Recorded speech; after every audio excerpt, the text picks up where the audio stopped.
এই মুহূর্তে যারা ভিডিওটি দেখছেন সবাইকে স্বাগত জানাচ্ছি। চলতে চলতে চলে এসেছি রাজশাহী বিশ্ববিদ্যালয় প্রাঙ্গণে। আজ আমরা ১৯৭১ সালে মুক্তিযুদ্ধের সময় রাজশাহী বিশ্ববিদ্যালয়ে ঘটে যাওয়া আরও একটি ঐতিহাসিক তথ্য জানার চেষ্টা করব।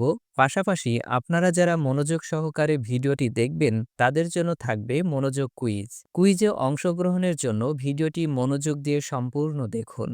রাজশাহী বিশ্ববিদ্যালয়ের রেলওয়ে স্টেশনের দক্ষিণ পাশে নরকঙ্কাল ভর্তি বহু গর্তের সন্ধান পাওয়া যায়। দৈনিক আজাদ প্রতিনিধি ও রাজশাহী জেলা সাংবাদিক ইউনিয়নের জেনারেল সেক্রেটারি মোহাম্মদ আবু সাঈদের লাশও এখানকার একটি গর্ত থেকে উদ্ধার করা হয়। সাংবাদিক মোহাম্মদ আবু সাঈদকে ২৮ জুন পাকিস্তানি রাজাকাররা ধরে নিয়ে যায়। সাঈদকে প্রথমে সার্কিট হাউসে এবং সেখান থেকে রাজশাহী বিশ্ববিদ্যালয়ের একজন অধ্যাপকের বাড়িতে নিয়ে প্রায় ১ সপ্তাহ আটক রাখা হয়।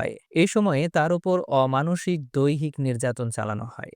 এরপর ৫ জুলাই আরও ১৫ জনের সঙ্গে জনাব সাঈদকেও বিশ্ববিদ্যালয়ের জোহা হলে নিয়ে যাওয়া হয়। তাদের সামনেই দিনাজপুরের এক রেলওয়ে কর্মচারীকে পিটিয়ে হত্যা করা হয়। সাঈদ সহ ১৫ জনের এই বন্দি দলটিকে বাধ্য করা হয় মৃতদেহটিকে রেলওয়ে স্টেশনের দিকে বয়ে নিয়ে যেতে।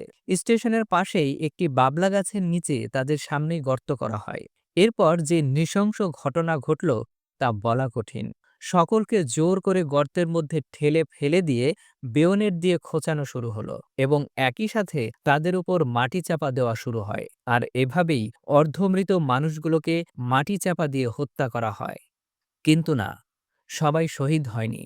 এই গর্ত থেকে রাজশাহী জিন্নাহ ইনস্টিটিউটের পিয়ন আব্দুল কাদের এবং শ্যামপুরের রুবভান মিয়া পরস্পরের সাহায্যে এই মৃত্যুকূপ থেকে উঠে পালিয়ে ভারতে আশ্রয় নিয়েছিল। স্বাধীনতার পর এরাই এই লোমহর্ষক করুণ কাহিনীর কথা জানিয়েছিলেন। যাদের আত্মত্যাগ আর রক্তের বিনিময়ে আমরা হয়েছি স্বাধীন, পেয়েছি একটি স্বাধীন ভূখণ্ড, একটি স্বাধীন পতাকা, সেই সকল বীর শহীদদের প্রতি বিনম্র শ্রদ্ধা। এতক্ষণ যারা মনোযোগ সহকারে ভিডিওটি দেখলেন তাদের জন্য ছোট্ট একটি কুইজ। বলুন দেখি, পাকিস্তানি বাহিনী কবে সাংবাদিক মোহাম্মদ আবু সাঈদকে ধরে নিয়ে যায়? কুইজের উত্তর কমেন্ট বক্সে জানিয়ে দিন। যদি উত্তর দিতে পারেন তাহলে বুঝবো আপনি যথেষ্ট মনোযোগী দর্শক। আজ তাহলে এ পর্যন্তই। আজ ফিরে যাচ্ছি, তবে ফিরে আসবো আবারও পরবর্তী ভিডিও নিয়ে। ততক্ষণ পর্যন্ত সবাই ভালো থাকুন, সুস্থ থাকুন।